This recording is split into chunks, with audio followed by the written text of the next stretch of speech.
Le nouvel esprit public, Philippe Meyer, bonjour.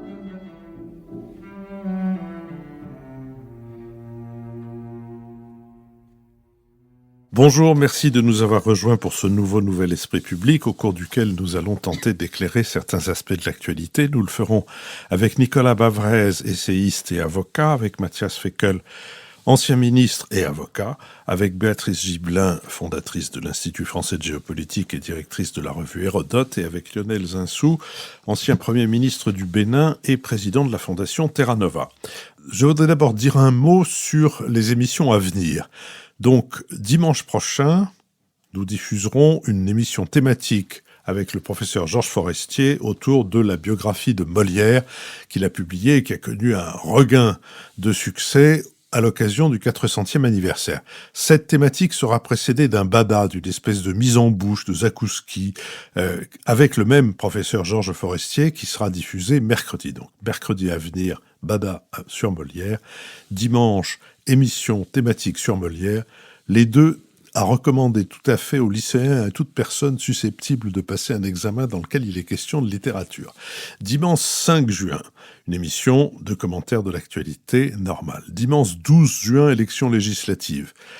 Thématique, puisque nous n'avons pas parlé politique, thématique avec Bruno Patino autour de ses livres « La civilisation du poisson rouge » et « Tempête dans le bocal », livre sur les effets des réseaux sociaux et des algorithmes et sur leur possible régulation.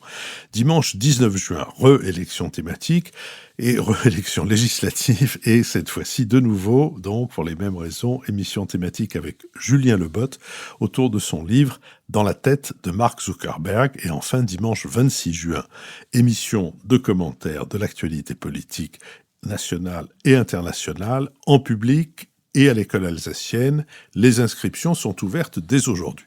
Nous sommes partenaires de l'hebdomadaire Le 1, dont le dernier numéro a pour titre « L'avenir selon Elon Musk ».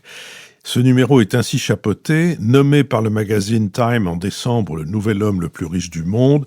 Il a encore secoué la planète il y a un mois en annonçant sa volonté d'acquérir le réseau Twitter. Ce numéro du 1 se penche sur les différents projets d'Elon Musk, dans leur dimension technologique, mais aussi politique et idéologique, afin de mieux comprendre les ressorts de son empire. Car si sa faculté à couvrir l'univers des possibilités a inspiré des millions de mousquetaires, elle ne reste pas moins porteuse d'une vision terriblement élitiste, inégalitaire et potentiellement dramatique pour l'environnement. Dans le cadre de nos badas, si c'est pour la culture, on l'a déjà donné, nous avons mis en ligne mercredi la 3e de nos conversations avec Dominique Vermorel, alias honnête compagnon tailleur de pierre, le courage de Charlieu, avec qui nous abordons la réfection de la cathédrale de Rodez. Et enfin, j'ai coutume de lancer un appel à nos donateurs à la fin de cette présentation. Cet appel, évidemment, est un appel durable et je le répète, mais je ne pourrais pas le répéter sans avoir commencé par remercier tous ceux qui, depuis quelques semaines, et souvent avec beaucoup de générosité, nous ont fait part d'un soutien qui est à la fois matériel et moral. Je voudrais que nous en passions maintenant à notre sujet de politique intérieure, non sans avoir précisé que nous enregistrons cette émission à un moment où, si le nom de la Première ministre est connu, la formation du gouvernement n'a pas encore été rendue publique. Emmanuel Macron voulait voire une Premier ministre, attaché à la question sociale, environnementale et productive. Le 16 mai, 3 semaines après sa réélection et moins d'un mois avant le premier tour des législatives, il a nommé à Matignon Elisabeth Borne, son ancienne ministre des Transports, puis de la transition écologique et solidaire, et enfin du Travail. 31 ans après Édith Cresson, cette polytechnicienne âgée de 61 ans devient la deuxième femme première ministre sous la Ve République.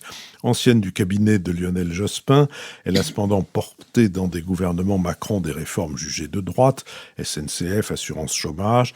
Si la première ministre n'a jamais été élue, comme Georges Pompidou, Raymond Barre et Dominique de Villepin, elle est candidate aux élections législatives dans le Calvados.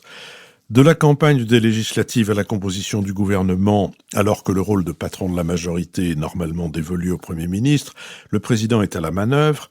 Interrogé pendant sa campagne sur sa pratique de monarque qui veille à tout et s'occupe de tout, Emmanuel Macron avait défendu une méthode de gouvernance cohérente avec l'esprit de la Ve République depuis que les législatives se déroulent dans la foulée de la présidentielle. Accusé d'avoir instauré durant son premier quinquennat une présidence jupitérienne, le chef de l'État a promis d'entamer le second comme un président nouveau pour un mandat nouveau avec une nouvelle méthode plus horizontale et plus participative. Un collectif d'anciens rocardiens regroupés autour du cercle Inventé à gauche, présidé par Michel Destau, ancien maire socialiste de Grenoble, a lancé un manifeste pour la social-démocratie rédigé par l'économiste Jean-Pierre Levade, critiquant cet exercice de plus en plus centralisé du pouvoir. Je cite, « Cette évolution continue depuis plusieurs années a été fortement accélérée par l'adoption du quinquennat et l'inversion du calendrier électoral, qui a ramené l'Assemblée nationale au rôle d'une chambre d'enregistrement. » Fin de citation. L'opposition a dénoncé la nomination de la nouvelle première ministre. Tout changer pour ne rien changer, 3 semaines de tergiversation et de petits arrangements sans vision ni perspective. Avec la nomination d'Elisabeth Borne, on repart avec les mêmes, a raillé le président du Parti Les Républicains, Christian Jacob. En choisissant Elisabeth Borne, le chef de l'État poursuit sa politique de saccage social, a dénoncé la chef de file du Rassemblement national, Marine Le Pen, tandis que le leader de la France insoumise, Jean-Luc Mélenchon, a fustigé la nomination d'une figure parmi les plus dures de la maltraitance sociale. Dès lundi soir, avant même qu'Elisabeth Borne n'effectue la passation des pouvoirs avec son prédécesseur, ou plutôt que son prédécesseur n'effectue avec elle la passation des pouvoirs, le chef de l'État a dressé la liste des chantiers qu'il attend qu'elle mène: écologie, santé, éducation, plein emploi, renaissance démocratique, Europe et sécurité. Mathias Fekl. D'abord, il faut regretter que la nomination d'une femme comme première ministre soit encore un événement. Ça devrait être quelque chose de tout à fait banal, normal. Force est de constater que ça ne l'est pas. Et puisque ça ne l'est pas, il faut s'en réjouir. Et il faut se réjouir de pas seulement d'un symbole, mais de la nomination d'une femme compétente. Et j'espère qu'elle sera considérée comme telle et évaluée comme telle, si on peut dire, et qu'ensuite les débats seront menés de bonne foi. L'opposition, y compris très dure et légitime sur le fond des projets, mais en tout état de cause, espérons que nous ne retomberons pas dans ce qu'a connu, par exemple, sa prédécesseur, Madame Cresson, à qui elle a rendu hommage avec beaucoup de force, j'ai trouvé, et qui, à l'époque, avait quand même été vraiment traité Mathias, de si manière... je peux vous arrêter une seconde à propos de ces considérations sur les femmes à la tête d'un gouvernement. Dans le reste de l'Europe, je fais la liste des pays. Une femme Premier ministre sur 18. 4 pays dans lesquels il n'y a jamais eu de femme Première ministre. Un autre pays dans lequel il y en a 1 sur 9, 1 sur 53, 2 sur 77, 1 sur 45, 2 sur 26, 3 sur 46, 2 sur 30 et 1 sur 19. Juste pour que nous cessions de nous livrer à des flagellations qui sont peut-être ensuite il y a des pays nordiques où c'est tout à fait banal et où des femmes premières ministres succèdent à des femmes premières ministres. Vous avez l'Allemagne où une chancelière a pendant 16 ans gouverné.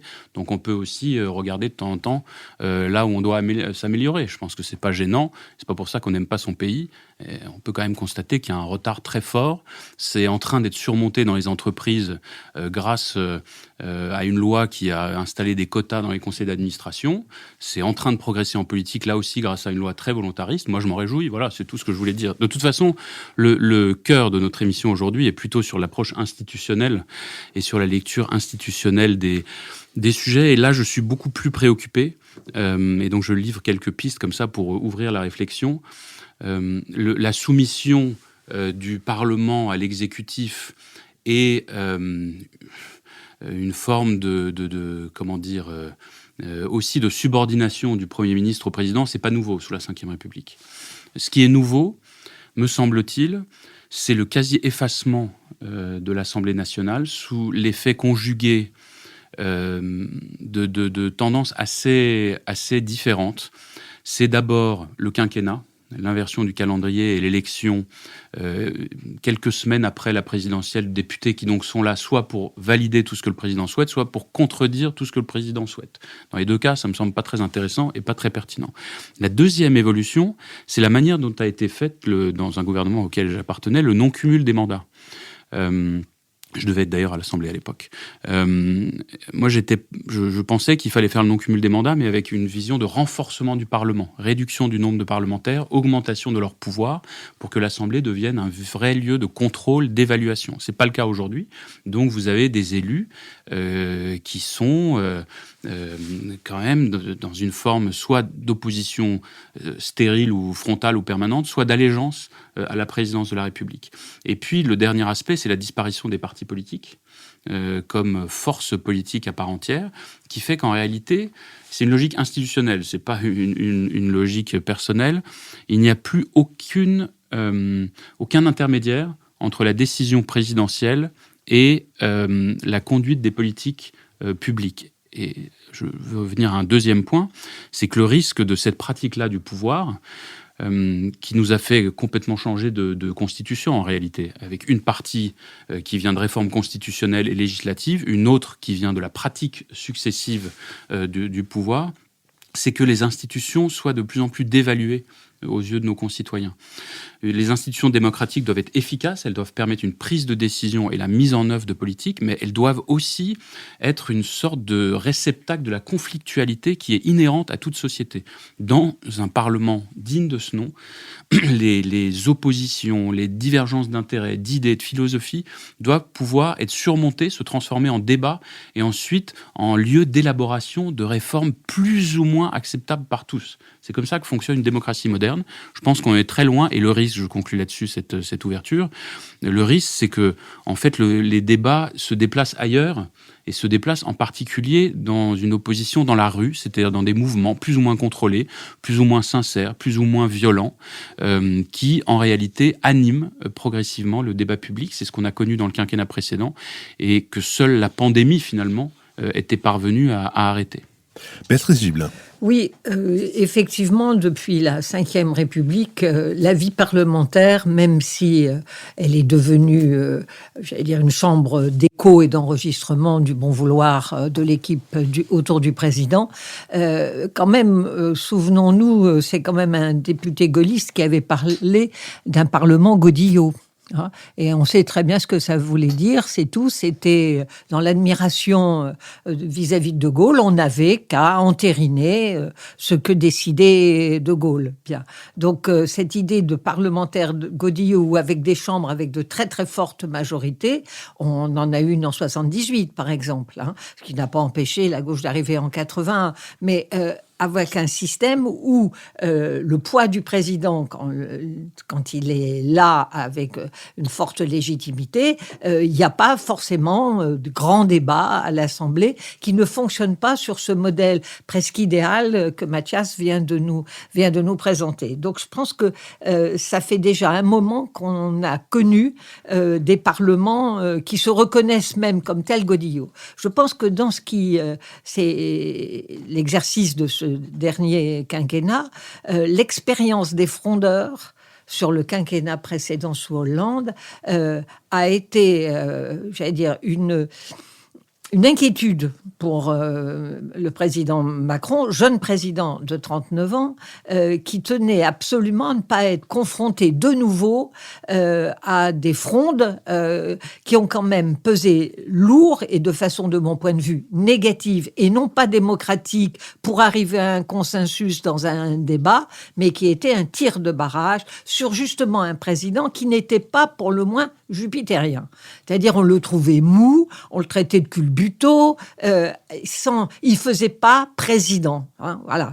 Alors on est toujours un peu dans des débats contradictoires. Quand on fait très président, oh là là, mais vraiment quel autoritarisme, c'est un narcisse, c'est un égocentrique, il veut tout contrôler. Quand ils sont un peu plus, j'allais dire, ouverts ou à l'écoute, il a pas d'autorité et on peut lui tirer dessus. Donc on veut tout le temps, je trouve, et son contraire. Dans ce qui s'est passé alors sur le plan des institutions, c'est vrai que ce sont les personnalités aussi qui font la Constitution. Les constitutions, elle est assez au fond plastique, et selon la personnalité qui est au pouvoir, elle va s'exercer d'une façon ou d'une autre. Ce qui risque de se produire là, c'est qu'on va avoir une opposition, apparemment l'opération absolument étonnante. Moi, honnêtement, elle me surprend mais elle me fascine aussi. Mélenchon qui lance une campagne, voilà, le 3e tour, et élisez-moi Premier ministre, il fallait quand même l'oser. Et ça a l'air de marcher. Bon, il est possible qu'on se trouve avec 150 ou 180 députés issus au fond de LFI plus que de la gauche unie. Et là, on risque d'avoir effectivement une situation à l'Assemblée, tout dépend qui sera président de l'Assemblée ou présidente de l'Assemblée, comment les choses joueront. Mais si on a effectivement une gauche qui n'est pas que frontale, que dans l'opposition systématique, mais avec des propositions et avec du débat, on peut avoir un Parlement dont on soit obligé de tenir compte au niveau de l'Élysée. Donc le rapport de force, même s'il y a une majorité absolue, à mon avis, elle sera composite, puisqu'on a Horizon, puisqu'on a le MoDem et l'AREM, Renaissance, pardon, et que tout ça fait quelque chose qui s'appelle Ensemble. On risque d'avoir du débat. Alors, si c'est un nouveau président, avec une nouvelle chambre, une nouvelle façon de faire, tout n'est peut-être pas perdu. On a le droit d'espérer. Nicolas Bavrez. Lors de sa cérémonie d'investiture, donc le président de la République a parlé d'une nouvelle méthode pour un nouveau mandat et pour un nouveau peuple. Et ce que je trouve intéressant, c'est de discuter un peu tout ça. Effectivement, dans quelle mesure, où est la nouveauté ? Donc, il y a certainement une rupture avec la nomination d'Elisabeth Borne. Ça a été rappelé, c'est une femme, c'est la première fois depuis 30 ans, c'est la deuxième fois que nous avons une femme nommée première ministre. Et donc, ça vient remédier clairement à une anomalie. C'est une femme qui est remarquable par son parcours, par ses compétences, sa droiture. C'est aussi une scientifique. Et puis, c'est une femme dont les convictions sont à gauche, ce qui la différencie de ses prédécesseurs, Édouard Philippe ou Jean Castex. Donc, de ce point de vue-là, c'est vrai qu'il y a une certaine forme de nouveauté. En revanche, c'est vrai qu'il y a une énorme continuité avec le fait qu'elle est en position de collaborateur du président de la République, ce qui n'est pas une nouveauté puisque c'est effectivement le quinquennat qui a installé cette pratique. Et elle est dans la continuité du mandat précédent parce qu'elle a incarné certaines des réformes les plus symboliques, la SNCF, l'assurance chômage ou encore l'apprentissage. Du point de vue des institutions, je pense que pour le coup, on est vraiment dans la continuité complète du premier mandat. Ça a été rappelé, c'est-à-dire que la décision de cette nomination, avec y compris le revirement de dernière minute qui a écarté Madame Vautrin, donc c'est un processus qui a été conduit entièrement par le président de la République. C'est un processus qui achève effectivement, qui s'inscrit dans la continuité de l'hypercentralisation et du côté très technocratique de ce pouvoir, qui là encore n'est pas le propre d'Emmanuel Macron, parce qu'on le voit venir depuis le quinquennat. Et puis, on a quand même aussi une singularité, c'est que c'est la première fois que le président... Enfin, c'est peut-être pas la première fois que le président de la République fait dans le détail l'investiture des 577 candidats, mais c'est la première fois que c'est rendu public et détaillé. Donc, de ce point de vue-là, c'est vrai qu'on a on s'inscrit d'une certaine manière non seulement dans la continuité, mais on pousse encore un peu plus loin le mode d'exercice du pouvoir qui a prévalu lors du premier quinquennat d'Emmanuel Macron. Et donc finalement, j'en viendrai moi sur le fond pour dire que la nouveauté, elle va sans doute venir du télescopage entre les attentes et une situation qui est extrêmement compliquée. Donc le programme de travail qui est donné à Elisabeth Borne et à son gouvernement est gigantesque, puisqu'il va falloir s'attaquer à la fois aux problèmes immédiats du pouvoir d'achat, aux problèmes de long terme de la transition écologique, la remise en route du système de santé, dont on voit à quel point il souffre, du système éducatif, la réforme des retraites, le réarmement et puis le fait d'accompagner la révision des politiques européennes en matière d'énergie, d'alimentation et puis de défense. Et ceci va devoir se faire dans un environnement qui n'a été absolument pas débattu et qui est un environnement modérément compris et perçu par les Français, c'est-à-dire une dégradation très forte de l'économie. On est quand même en croissance zéro. On a une inflation qui est à plus de 5%, qui va monter encore. Nous avons un double déficit public qui va augmenter avec les dépenses annoncées autour de 6% du PIB. Un déficit commercial de plus de 100 milliards d'euros. Et enfin, une remontée des taux d'intérêt, sachant qu'un point de taux, c'est 40 milliards de plus de charges de la dette sur 10 ans. Donc, ça, c'est le premier bloc qui est quand même extrêmement difficile à traiter. Ce retournement de l'économie, pour moi, est sous-estimé et crée une équation budgétaire qui est pratiquement impossible à résoudre. La deuxième chose, c'est notre pays et le tableau qui a été donné par le premier tour d'une France extrêmement fracturée. C'est sans doute le défi le plus difficile pour le président à affronter, c'est d'essayer de réconcilier ces blocs. Et on voit que les législatives vont se faire, notamment avec l'union qui a été réalisée autour de LFI par Jean-Luc Mélenchon. Donc les législatives vont continuer à se faire sur cette France des blocs qui va donc peser sur la configuration politique du quinquennat. Et la dernière chose qu'il faut rappeler, c'est que, dans le contexte, c'est que l'Europe n'est pas encore en guerre, mais elle n'est plus vraiment en paix, et que, par ailleurs, nous avons la guerre d'Ukraine et ses conséquences qui pèsent. Elles pèsent évidemment sur le plan géopolitique, parce que l'Europe, et la France en fait partie, sont en première ligne. Elles pèsent aussi très fortement sur l'économie, avec l'explosion du prix de l'énergie et peut-être des pénuries, l'explosion du prix des matières premières et des denrées agricoles, et peut-être là encore des pénuries. Donc je pense que la vraie nouveauté, elle va venir de ce télescopage entre des attentes et des promesses très fortes et une situation réelle qui est de plus en plus divergente et incompatible avec ces attentes. Lionel Zinsou. Oui, alors je suis frappé parce que, en fait, Elisabeth Borne n'a pas l'air du tout d'intéresser mes camarades, parce que je passe tout de suite à des sujets très très sérieux qui sont les équilibres. Qui sont les thèmes de l'émission. Qui sont les thèmes de l'émission, Monsieur le Ministre, mais qui du coup effacent un peu quelque chose qui intéresse. J'aime bien animer une émission dans laquelle Monsieur le Ministre peut répondre à Monsieur le Premier Ministre. Je trouve que c'est d'un chic absolument inouï. Oui, alors quand même, moi je trouve qu'il faut s'intéresser un petit peu à Elisabeth Borne et au contexte dans lequel elle intervient. C'est très important, hein, le cumul des mandats mal réalisés, une France fracturée, les blocs. Enfin, moi, ce que je trouve, c'est assez fascinant. C'est le personnage qui rentre dans l'histoire.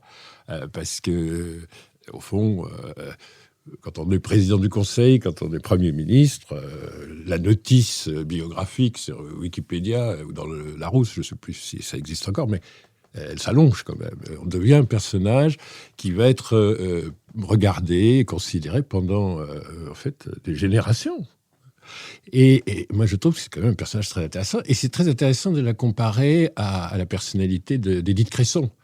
Et notamment, il y a ce contraste entre une femme de raison, une femme de passion. Elles ont des images très, très différentes. Donc, on va voir si le succès qui va s'attacher à sa personnalité, la façon dont elle est perçue par les Français, si ça va lui donner des atouts. Moi, j'avais beaucoup d'admiration chez Édith Cresson pour ce côté guerrière, femme de combat, assez extraordinaire, entraînant toutes les entreprises, bien au-delà de tout clivage politique, dans son rôle de ministre du Commerce extérieur. Parlant de ministre du Commerce extérieur de la République française, c'était quand même absolument extraordinaire. On ne pouvait pas ne pas partir en mission, en conquête, etc. Et ministre très courageuse de l'agriculture, moins bien acceptée par probablement les agriculteurs que d'autres. Et on se rappelle de ces images en botte dans des champs cernés, etc. Donc vraiment une femme guerrière, mais qui a eu manifestement à s'opposer à tous ses amis du Parti socialiste, ce qui est quand même gênant, en plus de tous les opposants, et au fond, il y a 30 ans, qui devaient enjambé des préjugés vraiment très très forts. Et il s'est manifesté quelque chose de l'ordre de la misogynie brute. Et là, je pense que Mme Borne sera un peu exonérée de ça, parce que l'esprit public a changé, et aussi parce que elle a toute une série d'atouts vis-à-vis d'un certain nombre de communautés. Ce n'est pas une femme issue de l'élite traditionnelle qui se reproduit dans les grandes écoles. C'est une femme qui a une origine, en partie pour sa famille paternelle, étrangère, qui appartient à une communauté religieuse qui n'est pas majoritaire en France, et qui a perdu son père tôt, et qui a donc été pupille de la nation. C'est donc pas tout à fait la fabrique des élites habituelles. D'ailleurs, Édith Cresson également n'appartenait pas exactement à cette fabrique des élites, mais c'est très frappant chez Elisabeth Borne. Elle a effectivement tous les titres de noblesse universitaire, et effectivement, c'est une scientifique. Et moi, j'aime bien un point de sa formation, je vais faire de la publicité. Elle a été polytechnicienne, elle a été à l'école des Ponts, et elle était au Collège des ingénieurs. Le Collège des ingénieurs, regardez, il y a également Julien de Normandie dans le gouvernement qui est issu de ça. C'est une petite formation qui a été créée par l'école des Ponts, l'école normale supérieure, et qui fait une espèce de formation accélérée au management pour des gens qui vont être quand même principalement des hauts fonctionnaires. On lui a reproché, Elisabeth Borne, de ne pas avoir l'expérience du privé. Oui, mais elle a une formation de management.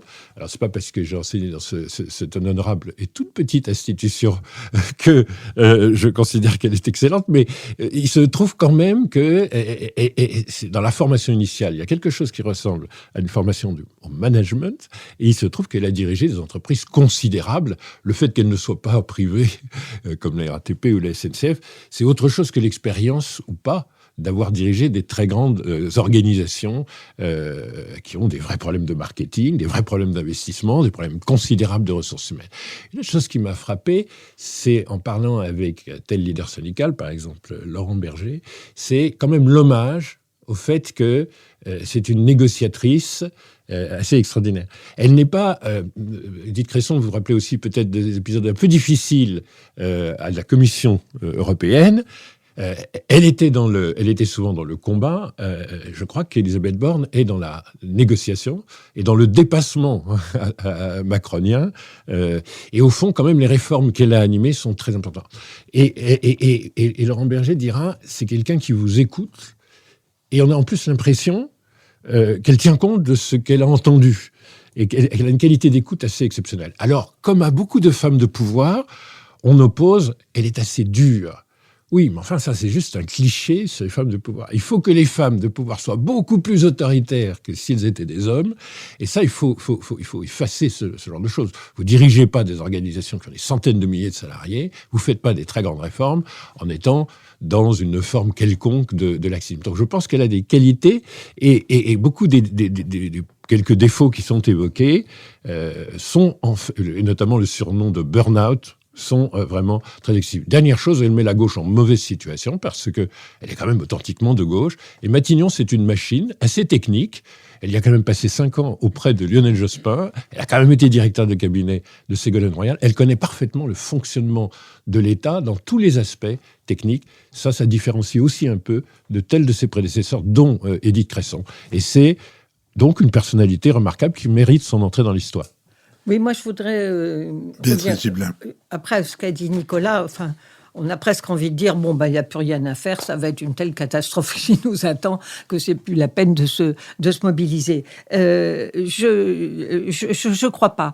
Les attentes sont sans doute grandes dans une partie de la population française, mais je pense aussi que les Français sont capables de prendre en compte des contextes internationaux, sont capables de prendre en compte des difficultés qui ne relèvent pas exclusivement d'un problème franco-français, que l'heure soit grave. Et là, Nicolas, je suis d'accord avec vous quand vous dites l'Europe est plus vraiment en paix et la guerre n'est pas loin et cette guerre va durer avec des conséquences importantes. On verra notre deuxième thème là-dessus. Je crois qu'on ne doit pas forcément toujours attendre le pire et de nos concitoyens et forcément de nos dirigeants. Je partage le point de vue de Lionel sur Elisabeth Borne. Une femme qui exerce le pouvoir est nécessairement une femme jugée rugueuse et autoritaire. De l'autorité, elle en a, joint à une très grande compétence. Juste un mot, je suis d'accord avec ce qui a été dit. Ce qui me frappe, c'est qu'aujourd'hui, dans les débats, puisque c'est normalement un cycle électoral où les citoyens débattent et décident de leur destin et de celui de la nation, on a finalement très peu parlé de ces problèmes. Et moi, ce qui m'inquiète, c'est le défaut de pédagogie sur la situation réelle de l'Europe et du monde. Et parce que je pense qu'on ne peut réformer qu'en rassemblant. Et si on veut, je suis tout à fait d'accord sur le fait qu'il y a beaucoup de capacités de mobilisation des Français, mais encore faut-il qu'ils aient une claire conscience de la situation. Et donc, c'est ça mon point d'inquiétude. Je n'ai qu'une faible expérience de faible contact avec Madame Borne, mais on disait tout à l'heure que le président de la République ramène à lui tous les dossiers. Je pense qu'elle a, en tout cas l'expérience très brève et peut-être insignifiante, mais que j'ai eu d'un contact avec elle, pourrait faire croire qu'elle aussi, ce qui ferait un drôle de mode de gouvernement. Je veux dire, voilà, je faisais à l'époque un séminaire à l'école des mines, donc pour ceux de nos auditeurs qui ne connaissent pas cette honorable école, c'est l'école qui est juste avant les ponts et chaussées, dans les choix de sortie des polytechniciens. C'est là où toute la botte de Polytechnique va. C'est d'ailleurs une école qui mériterait qu'on la regarde de près, parce que les énarques se font fréquemment tirer dessus, mais en réalité, les corps des mines ont souvent des postes bien plus importants, avec des transmissions qui sont plus discrètes. Et donc, je faisais ce séminaire qui était sur Paris, son histoire et ses problèmes. Et je voulais évidemment absolument qu'on s'intéresse au transport, et notamment à la RATP. Elle en était la présidente à l'époque. Donc, je voulais faire une visite commentée, je savais par quel ingénieur de la RATP, une visite commentée qui permet de montrer à la fois l'histoire des réseaux souterrains et en même temps les projet actuel avec l'extraordinaire réussite technique et en même temps les extraordinaires problèmes que ces ingénieurs ont eu à surmonter. Je veux dire, quand il s'agit de promener 15 étudiants de l'école des mines dans les couloirs de la RATP, je pensais qu'il suffisait d'écrire une lettre, même au secrétariat général. Pas du tout. Madame Borne a exigé d'avoir le dossier elle-même, et c'est elle qui a pris la décision d'autoriser ces 15 ingénieurs qui pouvaient guère passer pour des djihadistes de venir voir à la fois l'organisation centrale et les travaux de percement de la ligne 14. Intéressons-nous maintenant, après cette anecdote, peut-être insignifiante encore une fois, à l'adhésion de la Suède et de la Finlande à l'OTAN.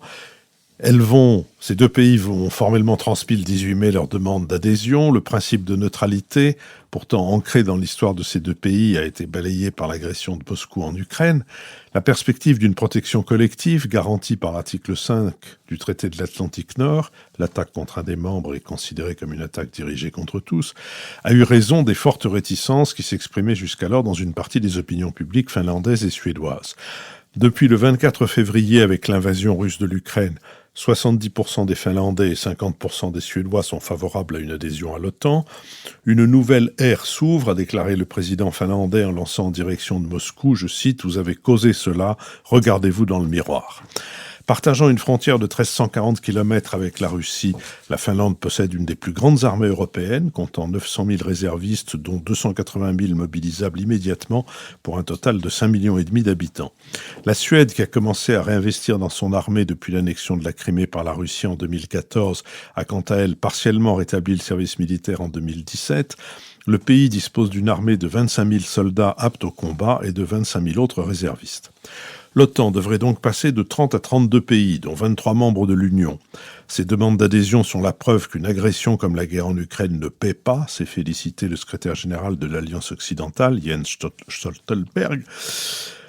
Déjà membre du partenariat pour la paix depuis 1994 et partenaire actif dans les opérations de l'OTAN depuis 2014, les deux pays sont en situation d'intégrer rapidement l'Alliance. Ils ont déjà participé à diverses missions de l'Alliance militaire et ils échangent des renseignements avec elle. Ils pourraient donc bénéficier d'un coupe-fil, devançant 3 pays déjà sur les rangs, la Géorgie, l'Ukraine et la Bosnie-Herzégovine. Les pays nordiques ont l'avantage de remplir 3 critères, être un pays européen, respecter les principes démocratiques et contribuer à la sécurité de la zone euro-atlantique. Le président turc Recep Tayyip Erdogan a affirmé sa ferme opposition à l'arrivée de la Finlande et de la Suède dans l'OTAN. Les Occidentaux voient là surtout une manœuvre d'Ankara pour obtenir des concessions sur le dossier kurde. Le président Vladimir Poutine a assuré n'avoir aucun problème avec les 2 pays. N'en a pas moins averti que l'installation d'infrastructures militaires de l'OTAN sur leur territoire pourrait entraîner une réponse de la Russie. La nature de la réponse, a-t-il dit, dépendra des menaces à notre encontre. Moscou a menacé de renforcer son arsenal nucléaire en mer Baltique et annoncé des mesures de rétorsion militaro-technique, dont la suspension de livraison d'électricité à la Finlande. Sur cette question, Nicolas Bavrez. Il y a une unité dans notre émission, ce sont les décisions historiques. Cette candidature de la Finlande et de la Suède, c'est un tournant absolument majeur. Donc les 2 pays remplissent toutes les conditions pour adhérer à l'OTAN, puisqu'ils sont dans la zone géographique de l'Alliance. Ce sont à la fois des démocraties, des États de droit, des économies de marché. Et puis, ils apportent une contribution militaire tout à fait notable à la sécurité des alliés. Donc il reste la position de la Turquie qui s'oppose à leur entrée en les accusant de soutenir le terrorisme du PKK et donc des Kurdes. Mais c'est vrai que cette opposition semble surtout tactique et on ne voit pas très bien comment la Turquie pourrait durablement s'isoler et maintenir son veto. Donc là où c'est un tournant historique, c'est que cette décision était complètement inenvisageable encore il y a quelques mois et c'est vraiment le produit, la conséquence directe de la guerre d'Ukraine. Donc, qu'est-ce que ça représente sur le plan de la sécurité du continent ? C'est important, on l'a rappelé, parce que la Finlande notamment a une armée, la Finlande consacre 1,9% de son PIB à la défense, elle a 870 000 réservistes, 280 000 qui sont mobilisables immédiatement, et elle a plus de 1300 km de frontières communes avec la Russie. La Suède également a beaucoup réinvesti, elle a rétabli le service militaire, et donc sur le plan stratégique, la défense des pays baltes était très compliquée parce qu'ils étaient isolés, et désormais avec la Suède et la Finlande, c'est vrai que l'OTAN dispose d'une profondeur stratégique pour défendre les pays baltes. Alors, qu'est-ce que ça veut dire ? Premièrement, pour la Russie, ça souligne à nouveau l'échec et l'impasse de cette guerre d'Ukraine, non seulement sur le théâtre d'opération, mais parce que finalement, ça a réveillé, ranimé l'OTAN, refait l'unité des Européens et des États-Unis. Pour l'Europe, ça montre que maintenant nous avons un véritable rideau de fer qui a été recréé par donc cette invasion de l'Ukraine par Vladimir Poutine. Donc ça n'est plus la ligne d'Orneissos, ça passe de la Baltique jusqu'à la Moldavie, et ça inclut un théâtre d'opération ouvert qui est l'Ukraine, et surtout ça touche aujourd'hui l'économie, la finance, plus encore que du temps de la guerre froide. La Finlande a des relations extrêmement importantes sur le plan économique avec la Russie. La Russie représentait 12% des importations, 5,4% des exportations, et tout ceci donc est en passe de s'arrêter. Donc, pour ce qui est maintenant de l'OTAN, il est clair que nous avons donc la remise en route de l'alliance autour de la sécurité collective, un réengagement des États-Unis sur le continent européen. Mais je crois que pour le monde, il faut rester prudent, c'est-à-dire que ça n'est pas une nouvelle bipolarisation et qu'on oublie trop souvent, je trouve, le poids des grands émergents qui, en dehors de la Chine, qui est lié avec un accord de partenariat avec la Russie, mais les grands émergents, clairement, restent en dehors du conflit et attribuent plutôt aujourd'hui les problèmes sur l'alimentation et sur l'énergie aux sanctions occidentales qu'à l'agression russe. Et ce par quoi je voudrais terminer, c'est que autour de cet élargissement de l'OTAN, je pense qu'il faut faire très attention à ce qu'un espèce de sentiment d'euphorie ne s'empare pas des démocraties occidentales un peu sur le modèle de ce qui a conduit Vladimir Poutine à son erreur historique d'envahir l'Ukraine. Donc il est clair qu'il faut défendre la liberté, que cette liberté politique est mise en grand danger par la Russie de Vladimir Poutine,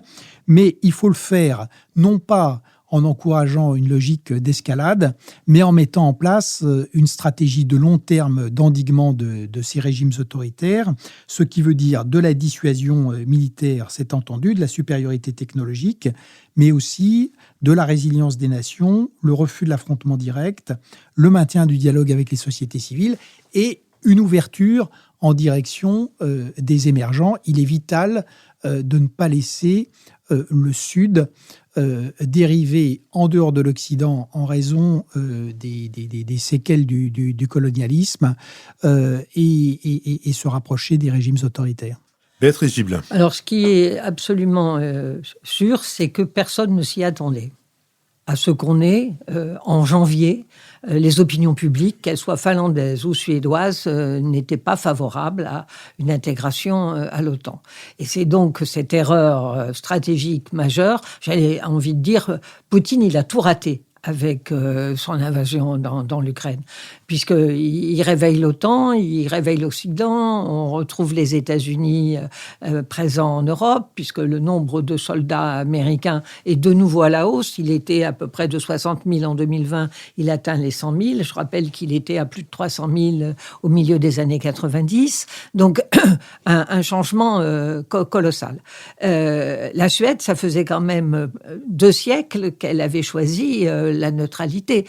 Et avec des sociodémocrates qui sont au pouvoir en ce moment, c'est pas si facile que ça de changer complètement, j'allais dire, de logiciel dans leur représentation du rôle qu'ils avaient dans cette neutralité. D'ailleurs, je veux dire, l'engouement des Finlandais pour rejoindre l'OTAN a d'une certaine façon poussé la Suède à suivre le mouvement. Mais dans le cas de la Finlande, j'allais dire, leur histoire de neutralité est une neutralité imposée par la Russie au sortir de la Seconde Guerre mondiale. C'était pas forcément un choix qu'ils avaient fait, à la différence de la Suède, où c'était un choix qui avait été fait. Donc, je pense que c'est des choses tout à fait importantes. Il faut rappeler aussi que le président de la, si je me trompe pas, de la Finlande, sa famille est originaire de régions qui ont été données par la Suède à la Russie. Donc, c'est dans les souvenirs des choses qui sont toujours un peu difficiles. Et je crois qu'avec la Finlande, c'est un rapport à l'OTAN qui est important, c'est un apport plutôt à l'OTAN qui est essentiel, puisque les Finlandais, comme les Ukrainiens, je crois, seraient prêts à mourir pour défendre leur pays. C'est-à-dire qu'on a là une nation qui est très consciente des menaces. C'est 5,5 millions d'habitants qui sont prêts à se mobiliser et à faire front. Et ça me semble effectivement une donnée extrêmement importante. Dernier point, la Suède et la Finlande sont quand même aussi 2 États, dans le cas de la Suède, où il y a une industrie d'armement, où ils ont des armements très performants, et c'est aussi le cas dans le cas de la Finlande, qui a des F-35, c'est-à-dire qu'ils peuvent rentrer très très vite en interopérabilité et qui est déjà intervenu avec l'OTAN. Donc c'est pas, au fond, tellement un aussi grand bouleversement, c'est sur le plan symbolique, c'est extrêmement important. Et dernier point, la profondeur stratégique de la Baltique est absolument essentielle, non seulement la Baltique, mais l'Arctique, parce que la Suède, effectivement, est partie prenante sur l'Arctique. Or, dans le cadre d'un réchauffement climatique et des voies possibles de circulation, c'est extrêmement important que la Suède ait intégré l'OTAN. Lionel Zinsou. Oui, alors moi je suis frappé par le fait que c'est quand même un processus, comme je crois Béatrice vient de le dire, c'est quand même un processus dans lequel, au fond, parce que la menace n'est pas tout à fait du 24 février, mais la Crimée, avant la Crimée, la rapidité de la victoire russe en Géorgie et le détachement des provinces d'Abkhazie et de Sétie, également la domination de la Transnistrie. Enfin, il y a quand même eu de nombreux éléments d'alerte et donc, manifestement, il y a eu un renforcement, dit partenariat renforcé, qui en fait avait déjà associé la Finlande Finlande et la Suède, aux conversations politiques et diplomatiques dans le cadre de l'OTAN, et puis surtout à des coopérations militaires testées sur le terrain, testées en Irak, testées en Afghanistan, etc. Donc, manifestement, on est en fait à l'aboutissement, mais avec une accélération très importante. Mais au sens où, cette fois-ci, c'est les opinions publiques qui adhèrent. En fait, tout était prêt d'une certaine manière, diplomatique et politique. Mais là, les opinions publiques, y compris le Parti social-démocrate suédois, dont c'est vraiment pas la ligne stratégique, sont obligés de faire une mue.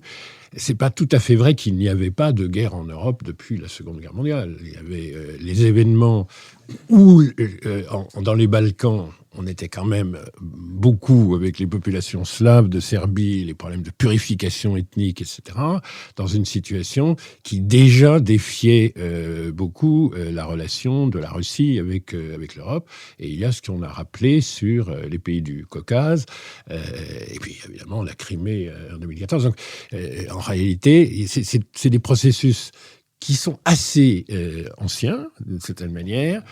On n'est plus tout à fait en paix depuis un petit peu plus longtemps que le 24 février dernier.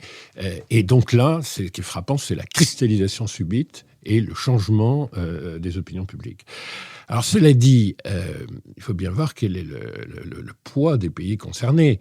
La Finlande, c'est le 10e du PIB de la Russie. C'est un PIB par tête très élevé. C'est des revenus supérieurs à ceux de l'Allemagne, de la France par tête en Europe. Mais c'est le 10e du poids de la Russie. Et donc, s'il s'agit de faire un effort important dans une période de menace significative pour se réarmer, ça n'est pas parce que parmi les 5 millions d'habitants, il y a 600 000 réservistes et parce qu'on a une flotte de F-18 à remplacer par les F-35 qui, je vous rappelle, sont pas encore au point, en fait. Mais enfin, bon. Donc, c'est pas avec cela, quand on pèse le 10e du pays qui est une menace, avec qui on a 1340 km de frontières, qu'on peut faire seul. Donc, il y a ça. Alors, la Suède, me direz-vous, c'est plus important, oui. Enfin, c'est un quart du PIB de la Russie. Et si la Finlande, qui est évidemment plus au contact, devait être d'une manière ou d'une autre sous domination politique ou même militaire de la Russie, donc la Suède est forcément entraînée dans un conflit, elle aussi, elle a des moyens d'armement, elle a sa richesse, mais enfin, au quart du poids de la Russie, il y a quand même des pesées globales qui sont assez importantes. C'est bien de fabriquer des Gripen, c'est-à-dire des avions, au fond, qui ont encore un peu de marché, mais enfin, ils ont juste 20 ans de décalage avec les techniques aujourd'hui en concurrence. Donc, il y avait quand même un problème de moyens qui est très important. Cela étant, si on prend un regard d'un Européen sur la Scandinavie et sur la situation qui est créée, si je réagis en homme du Sud, puisque je suis tout à fait d'accord avec Nicolas, il ne faudrait pas que le Sud devienne très anti-occidental, mais en fait se rapproche d'un clan quand même de plus en plus unifié qui serait russo-chinois, quoi. Bon. Et ça, c'est tout à fait probable. La pente est tout à fait possible. Et on le voit dans certains votes des Nations Unies, regardant la situation ukrainienne. La Scandinavie, ça a au moins des avantages. Ça apporte énormément, probablement, de ressources, de recherche, de développement, de technologie, parce que là, il y a des avances très, très importantes et des efficacités très importantes. Puis ça apporte quelque chose, vu du sud du monde, qui est aussi une espèce de caution morale, parce que, regardez, dans l'aide publique au développement, franchement, c'est les pays scandinaves qui apparaissent comme les plus innovants, les plus désintéressés, les plus soucieux d'attacher des vraies valeurs éthiques et environnementales à toutes leurs interventions, et qui ne sont jamais taxés d'être là avec des idées néocolonialistes, impérialistes, toutes les ombres derrière les interventions de la Chine, de la Russie, et peut-être même des pays de l'Union européenne, sur le terrain, en Afrique, en Asie centrale. Il y a quelque chose d'immatériel et d'intangible, c'est que tout ce qui renforce le camp occidental avec une connotation scandinave est en fait très très bien perçu dans le sud du monde. Et ça me paraît quelque chose d'immatériel, mais qui est quand même une force autant que les capacités militaires de cette région. Matthias Fekl. Poutine pensait rentrer en Ukraine et prendre possession de son territoire en quelques jours, peut-être en quelques semaines. On se rend compte que l'Ukraine résiste de manière héroïque. Il pensait que l'Europe et plus généralement le monde occidental resterait dans l'indifférence relative, parfois absolue, dont il a fait preuve dans d'autres situations récentes. Et puis, il souhaitait empêcher l'élargissement et de l'Union européenne et de l'OTAN. On se rend compte que les deux deviennent possibles en ce qui concerne l'Union européenne et désormais certains en ce qui concerne l'OTAN. Ça, c'est pour la stratégie et la manière dont elle a été poursuivie et atteinte. Alors maintenant, pour lui, il y a le syndrome de la bête blessée. Et il est inconcevable dans sa psychologie et probablement bien au-delà de lui en Russie d'en rester à la situation actuelle. On ne sait pas d'ailleurs ce que lui-même sait de la situation actuelle. On ne connaît pas les informations qui sont portées à sa connaissance. C'est un homme isolé et je pense que beaucoup de monde a quand même intérêt à lui cacher beaucoup de choses. Donc il y a dans l'approche qui vient, à mon avis, ce paramètre-là à prendre en compte, ça, le degré de rationalité ou non, le degré d'information ou non de Vladimir Poutine. Moi, je voudrais aborder 3 points très brefs sur la suite. D'abord, une question, par définition, on n'y a pas la réponse. Que se passe-t-il on parle d'élargissement de l'OTAN, mais que se passerait-il si le président Poutine se lançait dans une provocation qui peut être très ponctuelle, par exemple en attaquant une livraison d'armes à la frontière avec la Pologne, pour montrer que finalement, il n'a pas peur de l'OTAN. Première question. Je pense qu'au-delà des questions d'élargissement, en ce moment se posent énormément de questions de doctrine d'intervention. La deuxième question, elle a été abordée avant moi, c'est l'intégration du Sud et des émergents. Là, je suis tout à fait d'accord, ça me semble la question clé. Faire attention, une des questions clés, faire attention de ne pas faire apparaître de nouveaux clivages. Quand on regarde les votes à l'ONU sur le sujet, par exemple, on voit quand même que des pans entiers du monde se sont exprimés de manière très réservée sur notamment la question des sanctions. Et puis après, il y a la question de l'architecture de sécurité pour l'avenir, avec le rôle de la Turquie qui a été évoqué. Je voudrais évoquer aussi le rôle de la Chine, parce que la Chine, qui pour l'instant est extrêmement prudente, peut, dans ce conflit-là ou dans d'autres conflits, aussi changer d'approche stratégique. Là aussi, que se passerait-il si tout d'un coup la Chine devenait un acteur déterminant d'un processus de paix, par exemple ? C'est quelque chose qui, dans certains cercles américains, maintenant commence à être craint. Parce que ça serait de fait la fin de la Pax Americana, avec un rôle interventionniste de la Chine très fort. Donc tout ça, c'est des interrogations, et par définition, dans un contexte aussi mouvant, il est très difficile d'avoir des certitudes, mais on voit bien qu'on est face à des mutations potentiellement majeures du monde tel que nous l'avons connu depuis la fin de la Deuxième Guerre mondiale, et même depuis la fin de la chute du mur.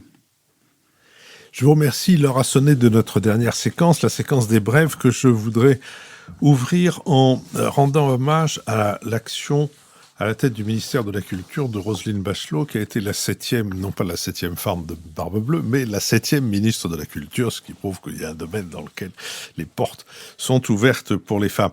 Alors où nous parlons, comme je l'ai dit, nous ne savons pas quelle est la formation du gouvernement, et je pense que Roselyne Bachelot est venue, avant d'être ministre, assez souvent à nos émissions en public pour que tout le monde sache que nous entretenons de très anciennes relations d'amitié et qu'elle entretient des relations d'amitié avec notre podcast. Mais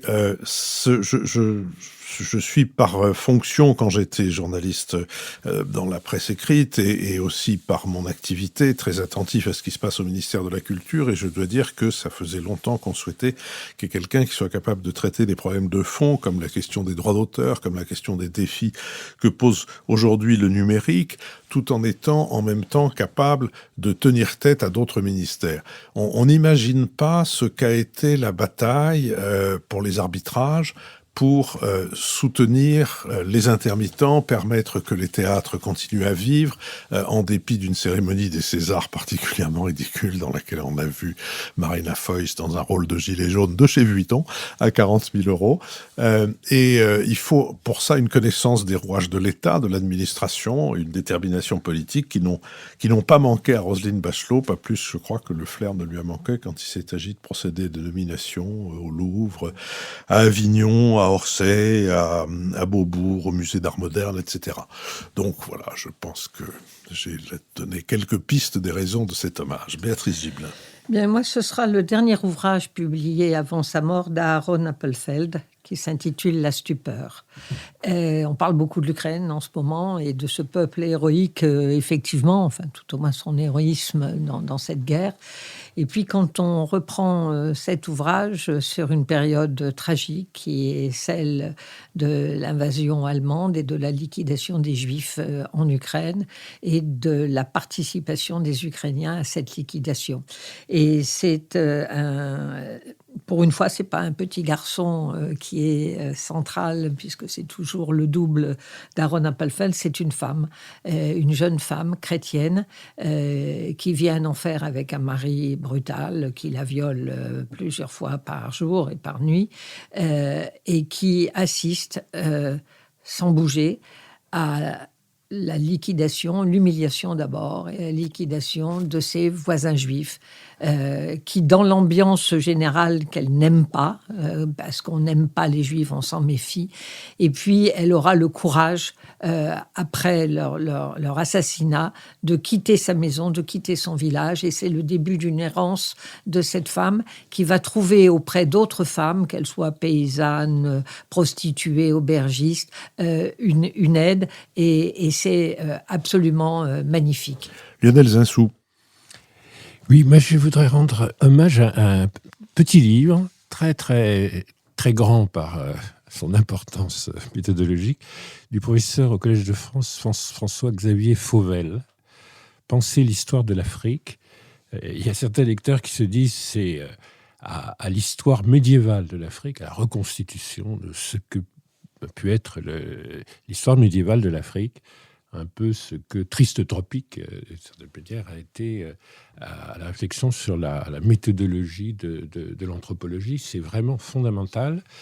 C'est très contemporain aussi, parce que c'est un peu l'idée que l'histoire, quand on découvre de plus en plus de sources d'histoire africaine, mais quand on a une très grande variété de sources, pas du tout forcément cohérentes entre elles, où il y a beaucoup d'écrits, contrairement aux gens qui pensent que ce sont des civilisations complètement orales, mais notamment beaucoup d'écrits en arabe, avec des manuscrits absolument majeurs sur la connaissance scientifique du XIe siècle, du XIIe siècle, et beaucoup de témoignages archéologiques, mais quand même énormément d'énigmes, et où l'historien, parlant devant Nicolas, qui est un historien professionnel, mais contemporain, avec un besoin d'enquête, d'investigation, et donc ça, c'est assez haletant de montrer combien c'est une enquête qui n'en finira jamais, un puzzle qu'il faut créer. C'est aux éditions du CNRS,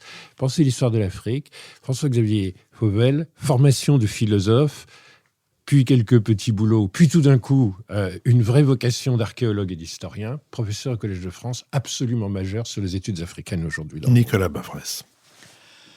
Il y a des raccourcis ou des télescopages de l'histoire qui sont étonnants, et c'est vrai qu'au moment où la guerre est de retour sur notre continent, on vient de publier le roman de Céline Guerre, qui avait été écrit en 1934, qui avait été volé en 1945 et qui est réapparu un peu par miracle en 2021.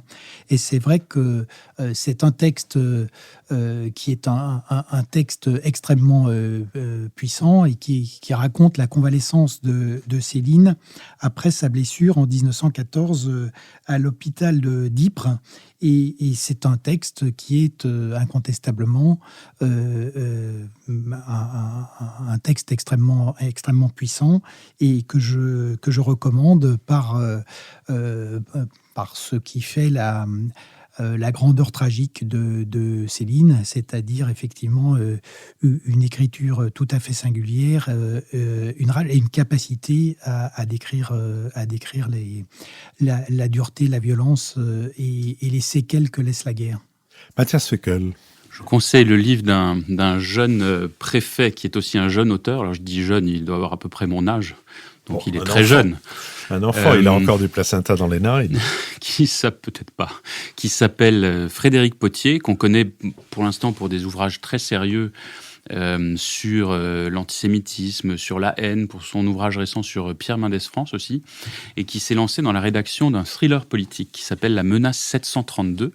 Je ne veux pas du tout rentrer dans l'histoire parce que sur ce type de livre, ça serait déloyal pour le lecteur, comme pour l'auteur d'ailleurs. La menace est une menace d'extrême droite sur fond d'élection présidentielle. Et ce qui est passionnant dans ce livre, c'est d'abord qu'on est très vite pris par l'intrigue et puis que l'auteur connaît de l'intérieur les rouages de l'État. Et tout cela donne un roman passionnant que je vous conseille. Je vous remercie. Donc, je vous rappelle, mercredi, Bada avec Georges Forestier, une espèce de mise en bouche avant la thématique avec Georges Forestier, sur Molière, évidemment, dans les deux cas. Merci à nos donateurs. Merci à ceux qui vont le devenir. Merci à Sophie Jacquin, avec qui cette émission a été préparée, à Benoît Carré, qui en assurera le compendium, Nicolas Tourneau veille sur notre site, Olivier Magloire sur nos plateformes de financement. Adrien Beccaria a enregistré cette émission pour le studio L'Arrière-Boutique et Julien Neuville l'a produit pour Nouvelles Écoutes. Je vous donne rendez-vous la semaine prochaine et auparavant mercredi.